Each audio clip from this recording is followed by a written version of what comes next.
You're listening to Politics, a Harry Potter reread podcast focusing on politics in the wizarding world. I, as always, am Adri, your host, a recovering English major extraordinaire who is a little bit exhausted, and also, strangely, a Pinterest-fueled amateur interior designer. I'm Helene, your co-host, producer, and a person who has worked a really long time and worked really hard for a goal that is literally just within reach that I don't exactly want to expand on quite yet because I'm that person that believes in jinxes.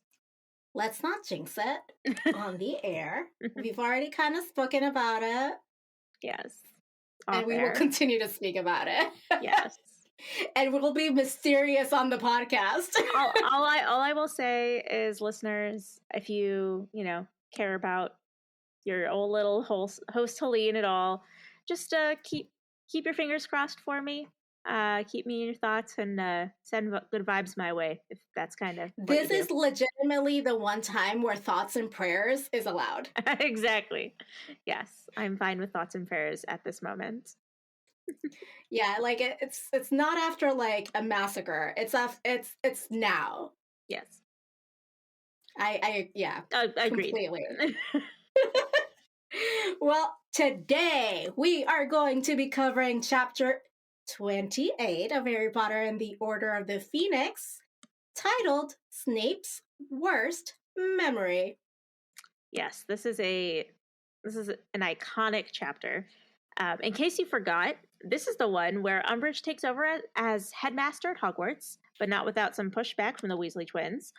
Umbridge attempts and fails to use veritaserum on Harry to find out Dumbledore and Sirius's whereabouts, and Harry takes a dip into the Pensieve to watch Snape's worst memory, being tortured by the Marauders. I mean, what a couple of iconic chapters we've had recently, right? Yeah, this is kind of where Order of the Phoenix really, turns up and goes hard for a while. Turns up. Yeah. It turns up and it goes hard for a while. That's for sure. It just it seems like everything's been steadily boiling under the surface, and these couple of chapters is where it's just everything just overflows. Yeah, it's like we're getting deep and sweaty here. I'm sorry, did you say deep and sweaty here? I did. I did say that. Well, this is the space where I make fun of Helene, and the place where we thank our lovely patrons for keeping this show going. Actually, got great news to share, Helene. What? The January through March rewards have been completely sent to our patrons. So, woo! Patrons, if you did, the $5 a month or more on Patreon, you will be getting 3 stickers, or however many months you've been a patron for January, February, and March, and a lovely thank you card that I also designed that you can also probably put in a frame if you wanted to, with an awful pun that I couldn't help myself. Yes, you should send me some nice studio photographs of one or all of the things for me to promote on our social media, so that the people who are not yet patrons, people who are listening to this who are not yet patrons, can see a little sneak peek of what is to come if you were to pledge some money on Patreon. So, fun story, that was on my to-do list, and then I stuffed all the envelopes and I wrote in all the cards. Oh no! And they're all gone? And they're all gone. Oh no. So now I have to make some more. We'll figure it out. Now I have to make some more, one, because I'm sending some to you that weren't in the Patreon batch, take care of our patrons first and us later type of situation. Yes. So I'll just have to remember to actually take a picture before I stuff the envelopes for you. Yes. Well, I mean, if you forget that time, then I can probably take the picture when I get them. Or patrons, if you receive the stickers and you want to take a picture and put it on social media and tag us, I mean, we would love that too. Yes. Yes. 1,000 times. Yes. Yes. But so, also fun little like behind the scenes peek into Wakia politics magic. Yeah. So as a refresher here, $2 a month will get you access to bonus content, digital bonus content for every episode. And then the $5 and $10 a month tiers will get you physical rewards every 3 months, just like these beautiful stickers and thank you cards that we were just talking about. I'm very excited about all of it, but also the thank you card because, we love terrible puns here at Wakia Politics. Me too. And by we, I mean mostly me because I have mom humor now that I'm in my mid-30s. We're turning into a dad joke. Well, yeah, like, imagine if I was like, oh my God, wine mom, like that'd be terrible. All right, so for today's Patreon exclusive content, patrons get access to a segment where Helene and I go back and forth into my workshop, into a workshopping of sorts, where I talk about if I could write any character or characters into the Harry Potter series, who would they be? What would their purpose be? And how that would like change and shift the story. So it's going to be a little bit of a fanfic meets, I don't know, politics? I guess, yeah. I mean, it's kind of like fantasy, I don't know, like headcanon meets like actual substantive changes into the series and how we think about it. Yeah, it's a little peek inside of our brains and what we'd like to see, for sure. But well, and my brain is pretty terrible, so it's going to be great. Speaking of something terrible. Yes, speaking of awful, terrible things, we're going to move over to our Potter Watch segment where we discuss some of the latest news in the United States.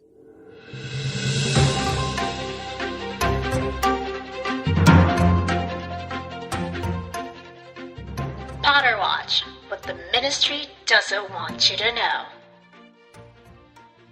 All right, so the terrible thing that happened this week, well, one of the terrible things that happened this week, is that there was another mass shooting, but this time it was in Boulder, Colorado. In a grocery store. Yes, in a grocery store. And like one of the other main differences is the ethnicity of the shooter. So the one in Atlanta had a white evangelical Christian shooter, which the media and sheriffs and law enforcement tripped over themselves to explain to us why he was just a confused sex addict, which is not true. Who was having a bad day. In contrast, after this shooting in Boulder, Islamic, like just like hashtag Islamic, was trending online. But when the shooter in Atlanta did his terrible thing, Christian did not, or evangelical did not even trend. Did not dent the internet. So there was a piece on the Daily Beast about how they're not defending any party here in terms of like what they did. What they are saying is like, first off, the fact that Islamic is trending after this mass shooting, but Christian or evangelical Christian was not, tells us a lot about how we sort people into categories. And a white Christian man, gets a whole lot of more passes than a perceived, because he wasn't even Islamic, according to his family.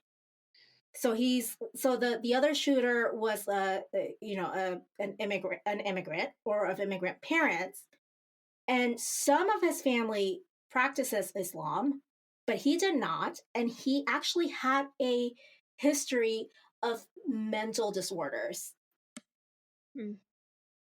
So the only difference is the lens of how people perceive this, right? So a white man does something, he's given all the benefits of the doubt, and people are tripping all over themselves to explain why he did what he did and is not as culpable as he should be, right?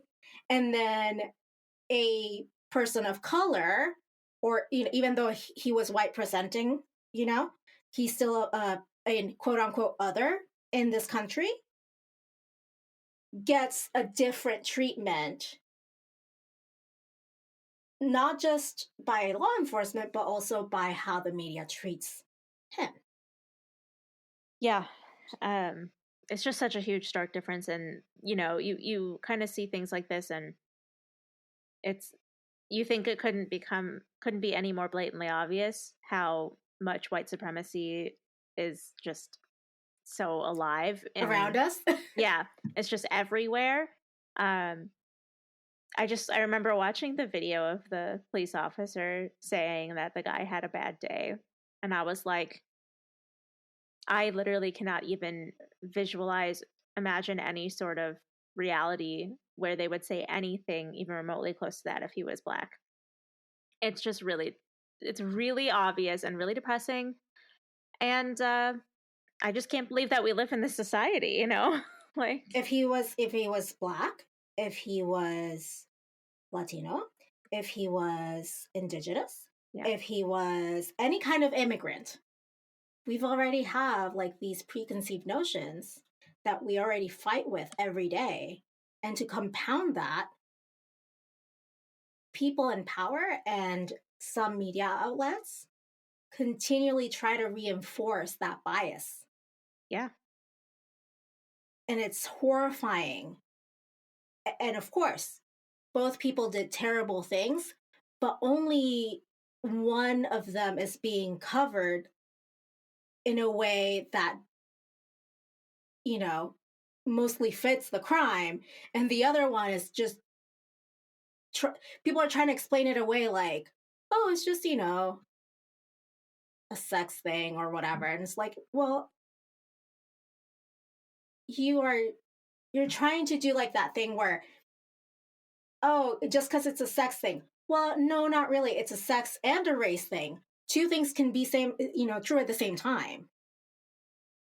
And actually, it's more of a race than a sex thing because Asian women have been fetishized and like othered as just sexual objects. Yeah, hypersexualized for sure. And their humanity has been stripped away from them. Yeah. In those instances. So it's just fucking terrible. Like, I mean, I honestly almost did for today's episode, I almost wanted to talk about representation of Asian culture in Harry Potter because I also think it does like a fetish like a fetishization. Yes, I'm sorry. I'm not okay. Even eloquent today. That the author does some like complete appropriation of certain aspects of Asian culture. We did touch on that a little bit in it was 2 episodes ago or so when we talked about women of color in Harry Potter. Yes. Yeah, in our Patreon only segment, we talked about Cho and the representation of her Asian culture, and then Padma and Pavarti and the representation of their Asian culture. And spoiler alert. Yeah, I also wanted to touch on like Nagini. Right. Mm-hmm. Fantastic Beast, like we get a little bit of that background. Yeah. I mean, spoiler alert for those who haven't listened to the Patreon segment, but like there isn't a lot or almost any representation of their Asian cultures with that are not like highly problematic. Yeah, like and filled with cliches that are not useful when we're thinking of other cultures as they're people just like us. It wasn't highly educational. It wasn't it was lazy. Yeah. it was lazy, and it showed that while I'm sure the author did a lot of research on other aspects, because we know she did, in terms of like, let me get the Latin word right or whatever, the culture is not something that she got right. Or that she even cared to really explore. Cared enough to get right. Yeah. Which tells us maybe a lot about the value system that builds the book. Yeah. It's just sad. But hopefully we'll be able to capture some of the things we enjoyed about these chapters. And now it's not all bad. well, talking about things that we enjoyed, a highly enjoyable piece of news for me this week was that the Senate confirmed the first out transgender federal official, Rachel Levine, as Assistant Health Secretary. Woo! Yes. Congratulations, Rachel. May it be as fulfilling as you want it to be. I'm very excited for this. Yeah. I'm always happy to see it. Like insert gif of like Schitt's Creek, like, I love this for you. Yeah, exactly. Any good David gif would really work for me. Or Alexis, you know? True.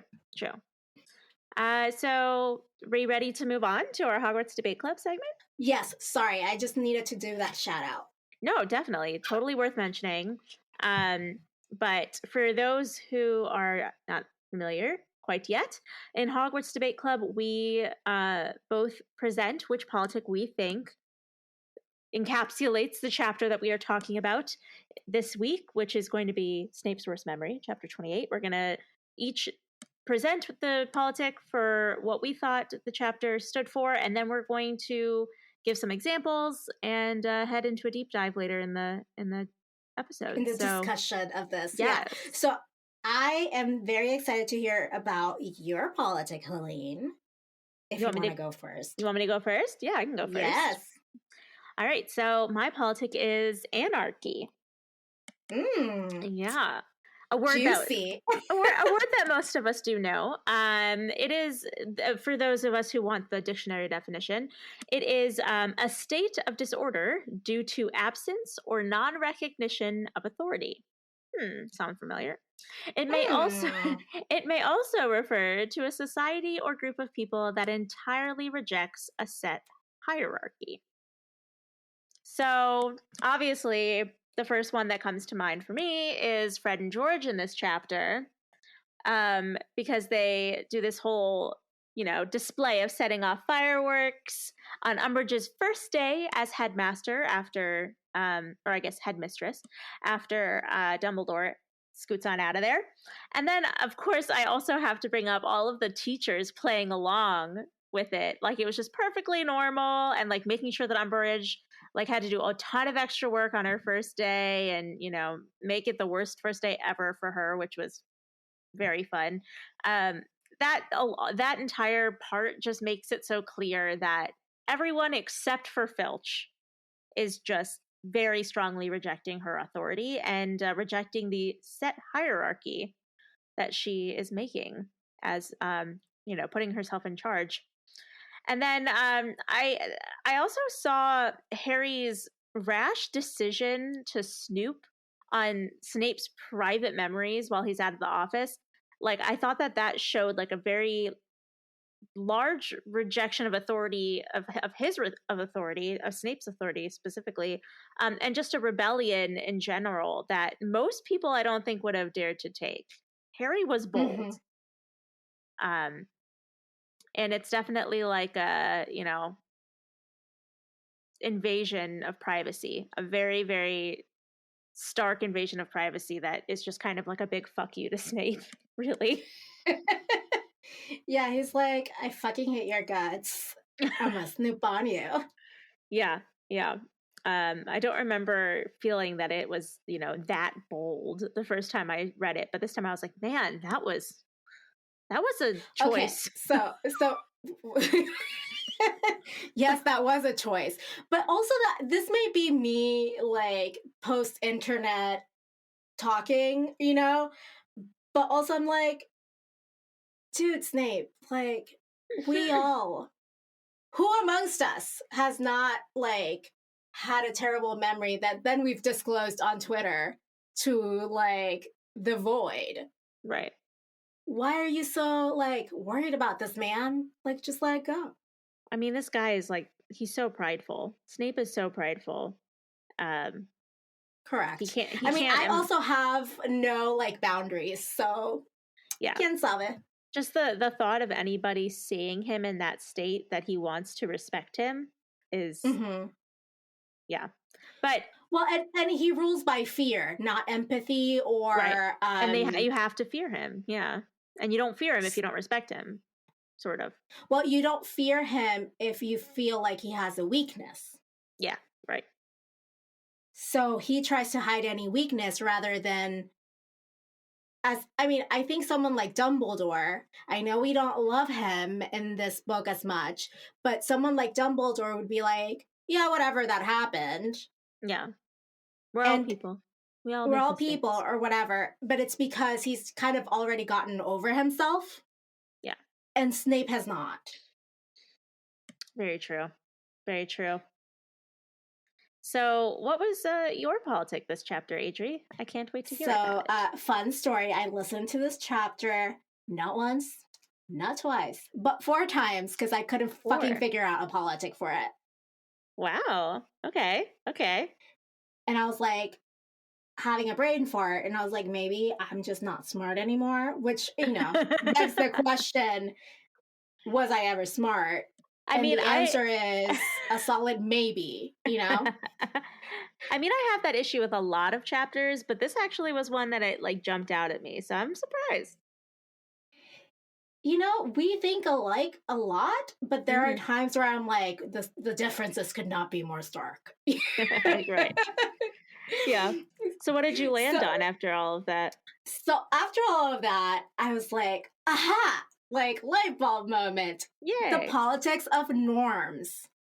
And I don't know if we've ever done this one on Accio, but like, as we know from the previous presidential administration, the 45th, norms are not the same as laws. And like, I was shocked, honestly, shocked at the amount of norms that I thought were actual laws in this country. Yeah. And so norms are the things that we do in polite society and quote unquote rules that we follow, that if you break them or if you don't follow them or whatever, you face no substantial legal consequences. Yeah, it definitely takes a president like Trump to show us how many things we thought were laws were actually norms. Fucking insane. So the way I see it in this chapter is, like, obviously, like, norms and laws, like, that difference made me think of Trump, but this is not how it plays in the chapter, right?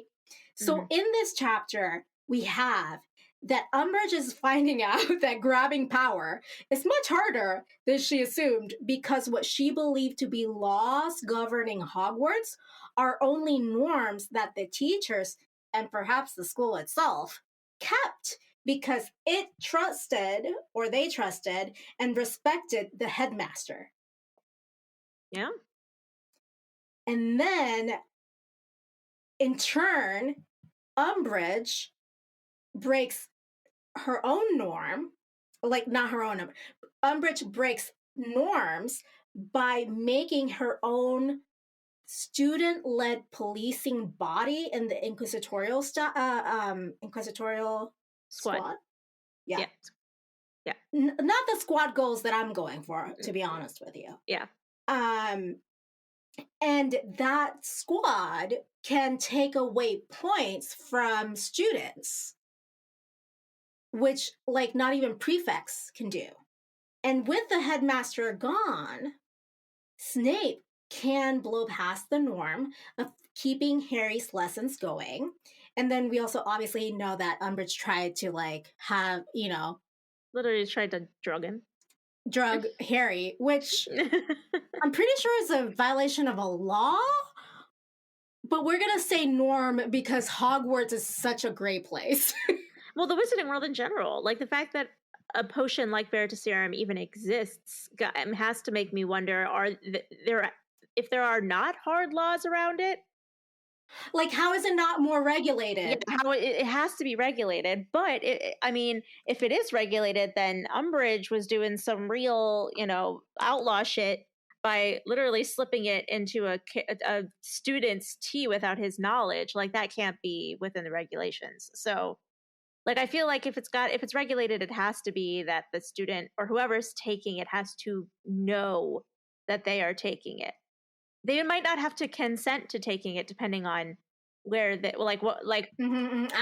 you knew exactly what I was thinking. I was like, but what about a police investigation? Yeah, like depending on what the circumstances are, what the context is of having to take it, it might be within the law enforcement's realm to I don't know, subpoena someone to take it. So kind of like the Miranda rights of the wizarding world is letting them know they're taking veritaserum. Yeah, like we are going to, under law, you have to take veritaserum, but we have to let you know you're taking it.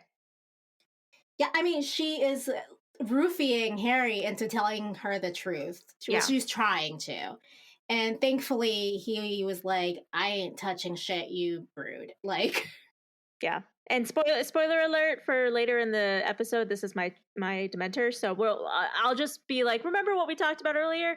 Well, I was gonna make a spill the tea joke. Well, you can make a spill the tea joke. So Umbridge wanted Harry to spill the tea about Sirius and Dumbledore, but the only tea that Harry spilled was the one that, she gave him. Yeah. She didn't want it. She wanted him to spill the proverbial tea, but not the actual tea. He only spilled the literal tea. Yeah.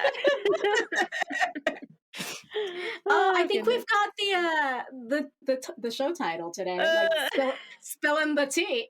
Spilling the proverbial tea. I love it. Yeah.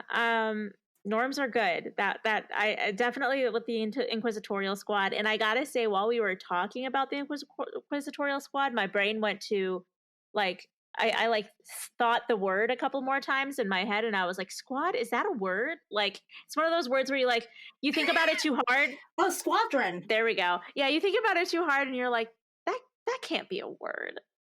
Oh no, like that happens to me all the time, and it's compounded by the fact that English is my second language. So I can never really be like, did I make that word up? I can't ever be sure that it's an actual word. It's like, it feels weird in my mouth. The more I think about it, the more I write it, the more it doesn't look like a real word, like that kind of thing. And then sometimes I'll talk to Seth and then I'll say like a word that I haven't used in a while.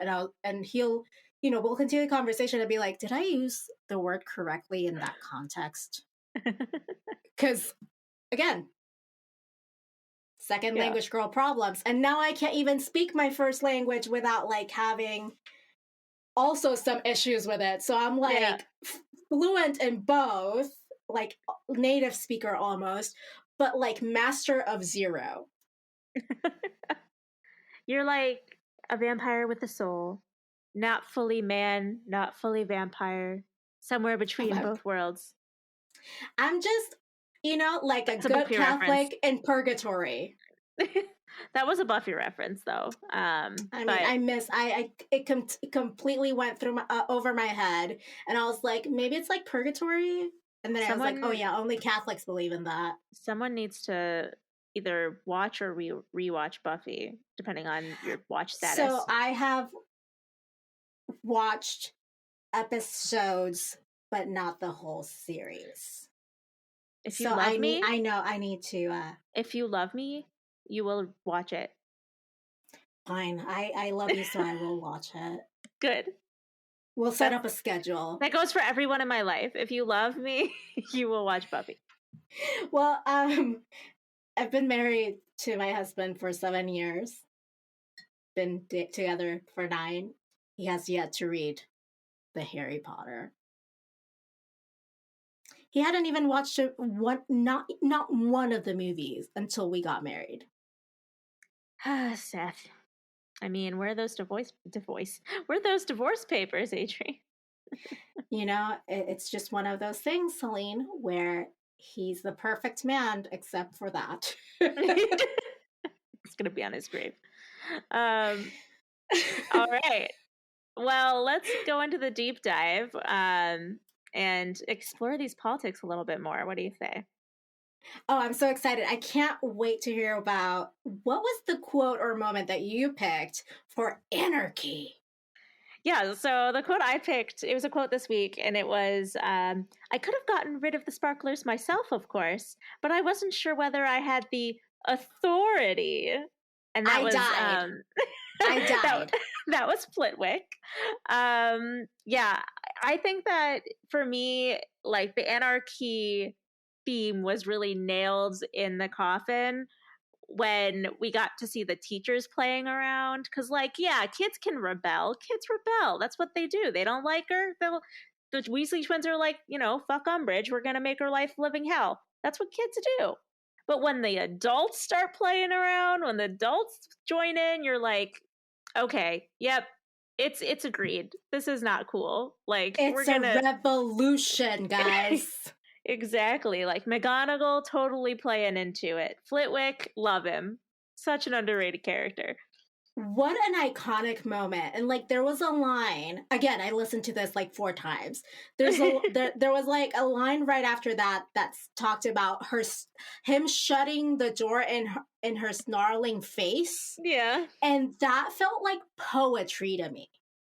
Yeah. Yeah. It was a great part of the chapter. Made me giggle, made me, respect Flitwick that much more. So yeah. An icon, a legend. Yeah. What about norms? What quote or moment in the chapter do you think encompassed norms?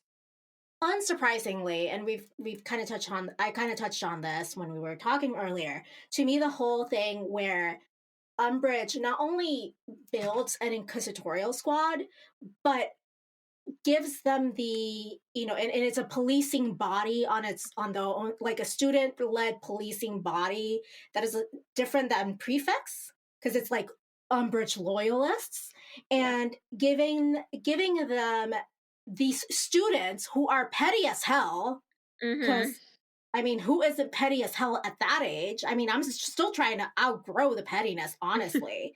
And to give them the power to take away house points when they have a vested interest in taking away house points.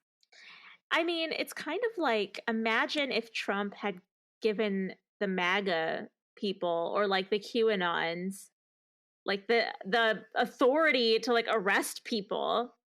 Yeah, I mean, they still think they have it, but you know what I mean. Yeah. So that whole thing where I was like, when Dean was like, students can't take away points from other students, because he's like, in his head, that's like a rule, a hard rule. And we learn it's an actual fucking norm. Dumbledore, what the fuck? Yeah.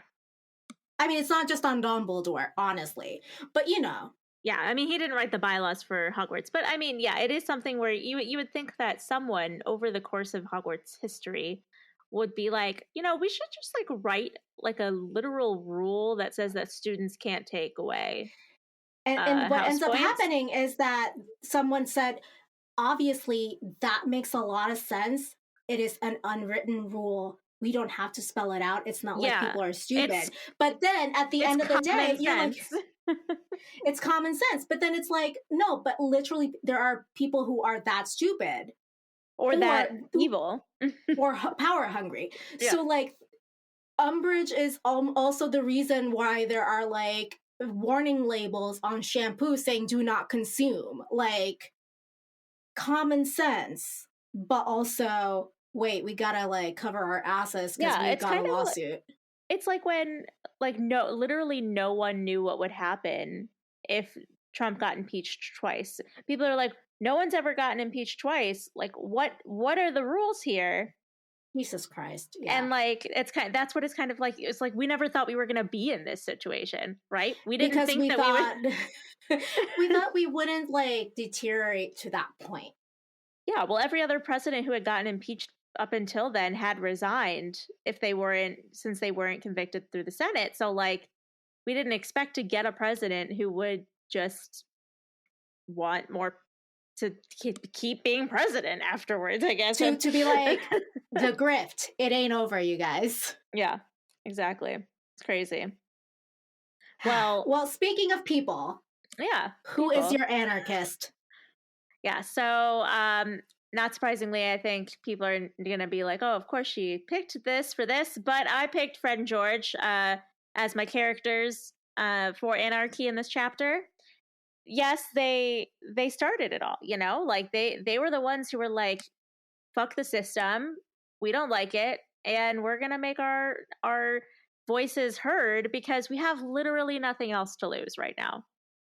Well, Fred and George are just profiles of leadership in action, honestly. Yeah, and also they saw it as a great marketing opportunity, which it was, because then their freaking fireworks sold the hell out after all of that was over.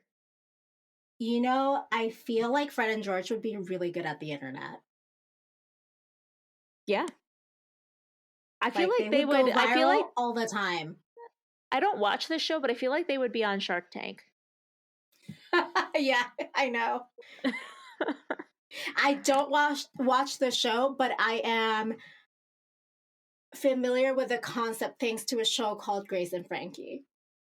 Oh, okay, so there you go. I don't watch Grace and Frankie either, but I have just like a very basic idea of what Shark Tank is, and from what I know, so if you I feel like me, it would work. If you love me, I'll watch Grace that. and Frankie's where it's at. Okay, yeah. I mean, Kat really wants me to watch it too, and so I should probably watch it. So many signs pointing you that way. I should watch it. Maybe when I'm done with Breaking Bad. Honestly, if you ever need a break from Breaking Bad, that was too many breaks in one sentence. Grace and Frankie's where it's at. Okay, all right, I can give it a shot. But I guess what about and not Grace or Frankie, because they're not in this book. What character that is in this book do you think encompasses norms? The breaking of norms, for sure, Dolores Umbridge. Yeah. Full stop. I hate her so much. She's pretty awful. Please send tweet. That's it. Yeah. Well, for anarchy throughout the book, for me, I thought it was going to be hard. And then I just kind of thought about it for a second, and I was like, the DA is anarchy. Like, that is an anarchist group.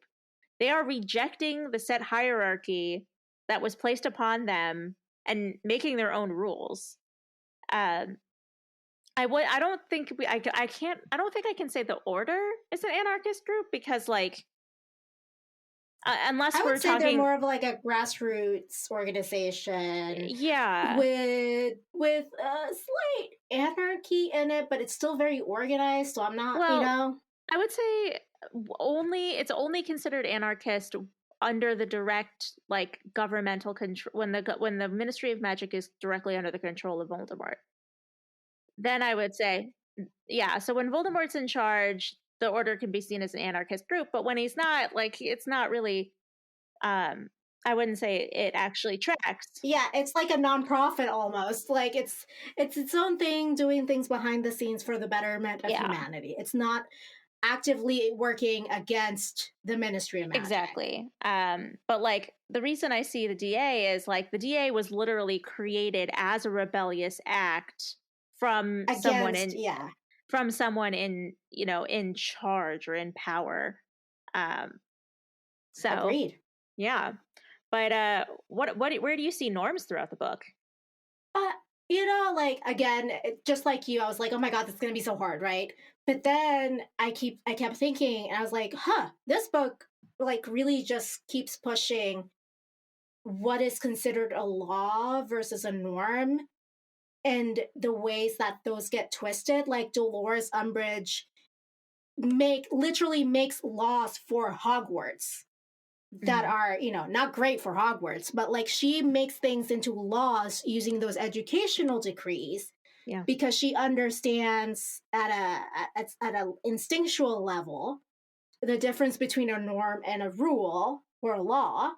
Yeah. But yet she thinks that once Dumbledore is gone, she can just like rule and there won't be any consequences or resistance, because she thought Potter and Dumbledore are like the people resisting. And she misinterpreted that, she's oversimplified that and was like, oh, I could just get rid of one of them and then it's fine. And then come to find out, oh shit, there are more norms that I didn't turn into laws and now I'm going to have to go overdrive, Yeah. Yeah. One specific example I think of her breaking a norm is, and I'm so mad about it, is when she gave Harry detention for doing an interview at the freaking 3 broomsticks on a Hogsmeade weekend that has absolutely nothing to do with school. Ma'am, this is a Wendy's. You have no jurisdiction over this. Right, exactly. She's like, I'm going to give you detention. I'm like, no, I know there's no rule against not giving detention for things that don't happen at school, but that is a very obvious norm. You don't give detention for something someone did not at school. What about banning Harry, Fred, and George from Quidditch for life? Yeah. I mean, it's never been done before, so it's kind of like breaking a norm, yeah. Yeah, but also the punishment does not fit, quote unquote, the crime. That's true, yeah. So that in itself is also a breaking of a norm. Yeah. She's just awful lady. But speaking of things that we don't like and that we hold in contempt in our hearts, let's go to our Dementor portion of this. Like, we talk about, so the Dementor is like what in this chapter, related or unrelated to the politic that we discussed, is like not the best. Sucks all the joy out of the room. Tell me about that. What was it for you? For me, I mean, it was Umbridge for sure. Usually, when Umbridge does a thing, it is my Dementor. Umbridge breathes Dementor. Yeah, exactly. And so, yeah, we did, as I mentioned, we talked about this earlier in the episode, but her trying to slip Harry veritaserum without his knowledge or consent, basically drugging him, effectively attempting to drug him, and it's sick and wrong and it's gross and I hate it. And he's underage, like he's a minor on top of all of this. Like, I don't think you should be slipping drugs to anyone of any age without their knowledge or consent. But it's even compounded by the fact that he is a youth and he is a minor and he like cannot even have the capacity to make that decision if he was given the choice. I mean, I know we also don't love Snape on this podcast, spoiler alert, but I know that he has threatened Harry with veritaserum, but he's never really done it. No, he hasn't. So, like, Umbridge is, like, just pushing past, like, the boundaries of, like, propriety even more than Snape, and that's what's also making her reprehensible. Yeah. She, and the thing is, like, she doesn't seem to struggle with the decision at all. She's just like, oh, giving a really like dangerous and like bad, like very contested drug to a minor. Oh, whatever, sure. So to summarize, right, and to quote James Potter, it's not, it's just the fact that she exists for you. Oh, yeah. I mean, everything she does. I have yet to find one thing that I'm like, it's not that bad. All right. So for me, my Ted Cruz Dementor chose apology. I want to say it's not a question mark. It's not an apology. Did not like that she was trying to defend her friend that caused all of this. Yeah, I gotta say, I loved Harry, like, sticking to his guns. Because, like, guy likes a girl, wants to make up, doesn't want conflict anymore. Like, Harry is not afraid of conflict in that moment. He's like, oh, she's apologizing. This is nice. Oh, wait. No. She's sticking up for Marietta? Hell no. I'm sticking to my guns here. I'm holding my ground. I loved that. Loved the fact that he was like, oh, so her mom works at the ministry and that's why she did it? Guess what? Ron's dad works at the ministry too, and you don't see him tattling. Yeah, he doesn't have sneak written on his face. It's just a Hermione thing. Oh my god! And the whole scapegoating thing again, like, oh, Hermione can do no wrong. Oh my gosh, you just love her. Like, Cho, this is why I don't like you. But also, like, to make like to go to that point where it becomes a woman dumping on another woman, Yeah, in order to bolster whatever point that she is trying to make. Highly problematic. Not here for it. yeah. Hermione, and like, love my girl Hermione, but she has done wrong in certain times. I will agree. Yeah. She's very problematic, even though I love her as a character. But I will stick up for her in this instance because, like, Cho was trying to, like, hit below the belt, and I'm not here for it.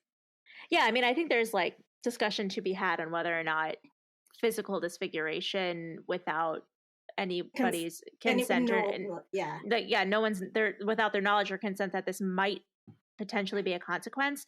Like, that is something that is kind of a bigger conversation, but, like, I would think we would both agree that is definitely a gray area. Not great on Hermione's part, but at the same time, there are excuses to be made. There are things to be said about it. I don't know. It's definitely a bigger conversation, but I still don't. It's almost like setting a trip alarm and not letting anyone know. And I don't know. It's hard because it's like bodily harm and, like, it's problematic to an extent, but to me, the way that Cho handles her whole, like, Hermione thing is way more problematic. Yeah. I think that Cho uses Hermione as, like, an excuse to bag on to be Harry. mad at Harry. Yeah. It's just and to try to manipulate him. Right. Yeah. Not here for it. Not a great chapter for women representation. No, really isn't. Hermione's, like, barely in the chapter. I don't even know. She's the only time she's really in the chapter is when she is actually surprisingly congratulating Fred and George. And also she's like, I'm feeling a little bit rebellious or whatever. Right, yeah. But anyway, let's move on to happier things. What was your chocolate in this chapter, Adri? I mean, just like Umbridge, if she's on a chapter, she's your Dementor. Fred and George are simply out there existing, and I'm like, hell yes, that's my chocolate. They were pretty great in this chapter. They were so charming and great, and also we got a little bit more insight into their troublemaking ways. And they're like, of course we cared about not getting expelled. We've never really crossed that line, you guys. Yeah, they're like, we're not idiots. Like, we do. If we didn't care about getting expelled, we would have gotten expelled by now. Exactly. Like, it's just like the act, like the balance that they have to strike in order to get in enough trouble but not get expelled is actually masterful, and I'm here for it. Yeah, definitely. What about you? What's your yummy chocolate? Yeah, we didn't actually talk about this section of the chapter at all, basically. Yeah, which is kind of surprising because it's, like, a very important part of the chapter. But my chocolate has to do with Harry getting to, quote unquote, meet his father for the first time. And not a flattering portrayal, to be sure. Yeah, but it was my chocolate because it's just, like, I was there with Harry. He was just so mesmerized by getting to see all these people he knew and loved, and people who were, like, so dear to him, whether or not they were present in his life that he remembers. And just getting to see them in like their element when they were younger, when they were all friends, when they were all close to each other. But then also like him finally really getting to see who his father was and like what these people are talking about when they talk about knowing him as a young person. And yeah, that's sad, but it's also like it's sad that his, I don't know, perfect image gets cracked a bit, finding out that his That's father actually was, good though. yeah, finding out that his father was like a bully and arrogant and very self-involved, but like I think it's yeah, like you said, I think it's good for Harry. But also he kind of gets to, you know, meet him a little bit, which was just really touching for me. So, I mean, the reason I say it's developmentally important for Harry to learn that about his father is because when we go too far in one direction, right? Like, my father was perfect, how dare you? Yeah. It creates a black and white thinking that leaves little room for nuance and can radicalize people. Right. So if we never got to learn more about Dumbledore and his more problematic aspects in book 7, Yeah. then we wouldn't have gotten the full picture of Albus Dumbledore. Yeah. Yeah, and just like I think that it gives Harry an ability to love his father more fully because he's loving his father for knowing the whole person that he is. Yeah. And even like people are flawed. You know, people have things in their past that they're not exactly proud of, or, you know, as an adult, we didn't get to know James as an adult. We didn't get to know him as Harry's father. We don't ever really get to know him like that. But um we have to, I mean, I have to assume personally that he grew from that. Yeah, so for me, like, a big part, to be honest with you, of growing up and becoming an adult was, I mean, I was always very aware my parents were human beings, obviously, right? And both my parents are still alive, thank God. But it's not the same to be like, obviously my parents are human and they're not perfect and they're so annoying and I roll. That's one thing. Another is to realize that they are just people who, like, they're just people, right? And like that did like and that happens later on when you grow up and they have like no like legal authority over you, so you Mm-hmm. start seeing them less as like parental figures of like rules and regulations and more about like almost peers, Yeah. and you can connect at a different level, which is also kind of what we get with like Dumbledore book 7. We Yeah. stop seeing him as this untouchable thing who is flawed, and we know this, and more as like an internal human being. Yeah. Yeah. And learning these things about his father, I think in the end does make Harry a better person. So Yeah, that's good. I mean, through knowledge, we will find ourselves. Speaking of knowledge, last week we asked our listeners the following question: would you rather try to divine the future using Ferenzi's or Trelawney's methods? And what did people say, Helene? well, we didn't get a ton of like explanations behind answers this time, but I mean, so we did get votes. Most people voted for the Centaur over the Seer, so Frenzy is the reigning champion. I would say about 80% Frenzy, 20% Trelawney, maybe even a little bit more skewed in Frenzy's favor. But the few actual explanations that we did get, Mm-hmm. one was from at Savium on Twitter, and they said, "Well, it depends. Are you more interested in the larger influences at play in the universe than the stars, or are you interested in whether Ron has about had it with the lavender snogging than tea leaves?" That is hilarious. Thank you so much. Yes. And then another Twitter user, Pony Pancakes, they said frenzy because I always wanted to visit that classroom, which I mean is fair because that classroom did sound pretty dope. I mean, super fair. I also gravitate towards Ferenzi because he's like, but this is still bullshit and like you could get it wrong. Yeah. I mean, I think it's kind of like Ferenzi's methods are more, long term, out there, like not concrete, but with Trelawney's, it's like you can get answers about very specific things right here, right now. Whether or not they're right is the question. Yeah, that's the real question. It's like, are her divination methods true and tested, or is she trying to force something that doesn't quite make sense? Yeah, I guess the difference is kind of between like instant and delayed gratification. Because I'm more of an instant gratification person, so I probably feel like Trelawney might be more interesting. Like that study with the marshmallows, like, yeah, you can eat one marshmallow now or have two later. I would definitely eat the marshmallow now. I guess for me, it would depend on how hungry I am in the moment. Well, because I'm like, I don't trust shit. I don't trust you people.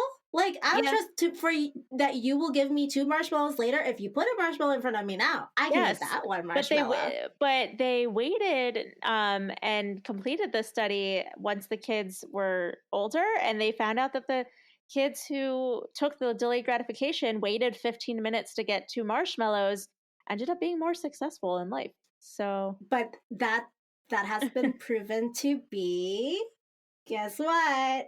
Confirmation bias? And also tied to race and socioeconomic status of the parents. Makes sense.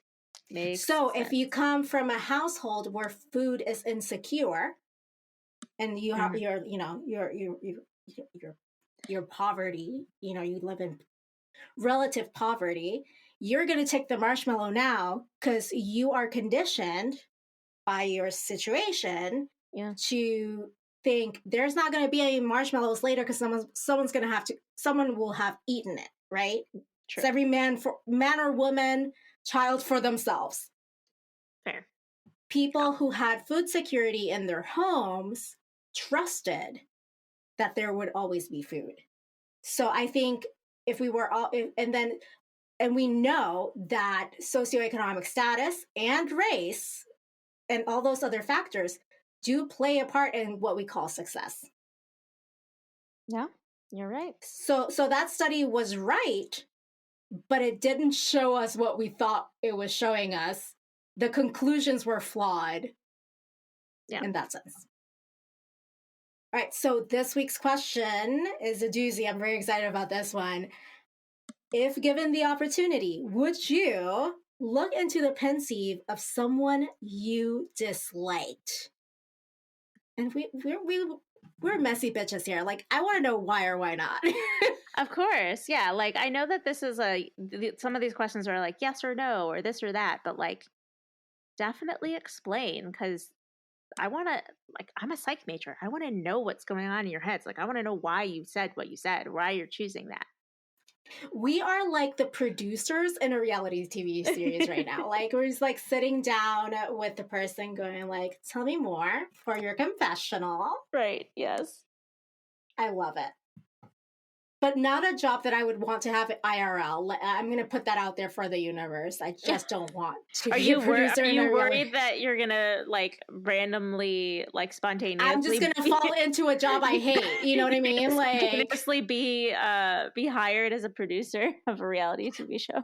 The universe has like a wicked sense of humor, and you and I both know that. That's true. So I am very careful guarding myself. Goodness, talking about reality TV shows, let's get into the media we've been consuming. I am so excited about talking about what I've been consuming. Well, then why don't you go first? What have you been consuming? I mean, it is in the vein of a reality TV show, but like a higher brow, obviously, because it's one on HBO Max, and two, it is a documentary series. Okay. So it has some like facsimile of acceptability, unlike The Housewives, which I am not ashamed to watch. The HBO Max released 2 episodes of a multi-part documentary series called Q, Into the Storm. And it's all about QAnon and like the insidiousness of it and like trying to unmask and unravel this. And I am frankly riveted. Okay, good to know. I always like me a good docu-series. So I didn't know that the whole thing wasn't out. So like I watched the first 2 episodes, and then there like after the first 2 episodes there's like a 2-minute teaser. And I was like, excuse me, what? That's what they did. It's not done yet? HBO did like a mini docu-series on like the Adnan Syed, like Syed? Yeah, Adnan Syed murder trial. And that, like, for those who are unfamiliar, Serial, the podcast, that was the first season, was on that case. And they did that where they did a docu-series, but they only released like 1 or 2 episodes every week. And so like, I remember I watched that as it was releasing, and I was just like, I don't want to have to wait a whole nother week for another episode. I just want to watch the whole documentary right now. So that's me and Q, Into the Storm. Yes, that's awesome. I will add it to my list of docu-series to watch down the road. Yes, for sure. But that's not what you're watching right now. What have you been watching? Yeah, so I mean, it's not super different, but I've been watching more of Breaking Bad. It's definitely an interesting watch because I don't really know if there really is a likable character in that series. I do have to say that I thoroughly enjoyed Kristen Ritter's little arc there in I think it was the 2nd season. But she is no longer in the show, unfortunately. But yeah, so it's been interesting. Although the only other thing that I did attempt to watch this week was the Snyder cut of the Justice League, which was released on HBO Max last week at the end of the week. It is a 4-hour long cut of the Justice League. 4 hours. How long did you? Okay, so how deep did you get into it? I got like 2.5 hours in, and to be honest, I wasn't fully paying attention the entire time because it is, I mean, yes, there was lots of good character development that was not included in the original theatrical release of the film that was directed and produced by Joss Whedon. But it was unnecessarily long. Like the first line of dialogue wasn't spoken until like 8 minutes in. And I remember I noted I was like 18 minutes in and only one thing significant to the plot had happened so far. 20 minutes into the movie. And I was like, I mean, why am I just watching really long scenes of like cinematography shots of like scenery and then like really long scenes that literally don't do anything for the plot? Like Lois Lane going to get a cup of coffee. I was like, what is the point?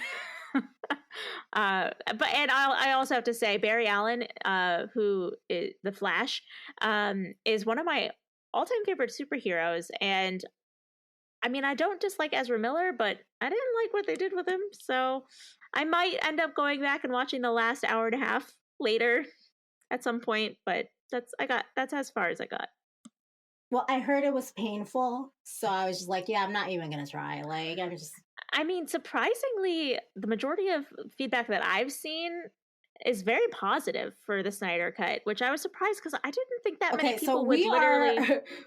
We are in vastly different internet spheres. I guess. Well, the thing is, like, I also like went and sought out, like, I like searched Snyder cut, the hashtag Snyder cut, like on Twitter, just to see what people were saying, and like a lot of people liked it, and I was so surprised because I thought it was boring and long, and I don't know. I mean, I am more of a casual DC fan, so I'll give them that. Maybe only hardcore DC fans will literally and thoroughly enjoy a 4-hour movie about, I don't know. Anyway, I mean, I don't think I could sit through 4 hours of that. So whoever did it and enjoyed it, good for you. I'm not gonna shit on it. It's not for me. Yeah, it was a lot. Well, with that, this is not a 4-hour long episode, but nope. sometimes it sure as hell feels like it because we are recording at night. That's it for today's episode. Join us next week as we talk about chapter 29 of Order of the Phoenix, titled Careers Advice. If you've enjoyed this conversation, please take a second to give us a 5-star rating on Apple Podcasts or wherever you happen to be listening right now. It helps new listeners discover the podcast, and it makes us so very happy. The most happy. We are so incandescent with happiness. But until then, politics managed.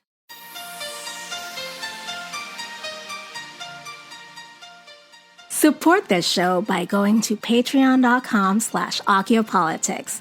Our patrons keep this show going. You can find us online at occhiopolitics.com, and we are at Occhiopolitics on Twitter, Facebook, and Instagram. You can email us your thoughts at info@occhiopolitics.com. Leave us a voicemail at 915-996-1699.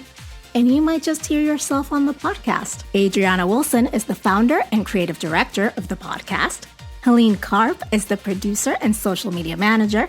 Allison Pullman is the audio wizard and editor who makes us sound so good. Cover art and physical rewards are designed by Adriana Wilson. The views expressed by the hosts and guests are expressly their own and not representative of their employers or associates. Occhiopolitics is part of the MuggleNet family of podcasts.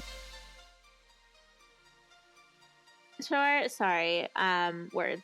No, usually when Dumbledore does it, or Dumbledore, oh my god, words! Usually... Oh, so we're back to that. Oh my goodness gracious. Okay, woo, rein it in.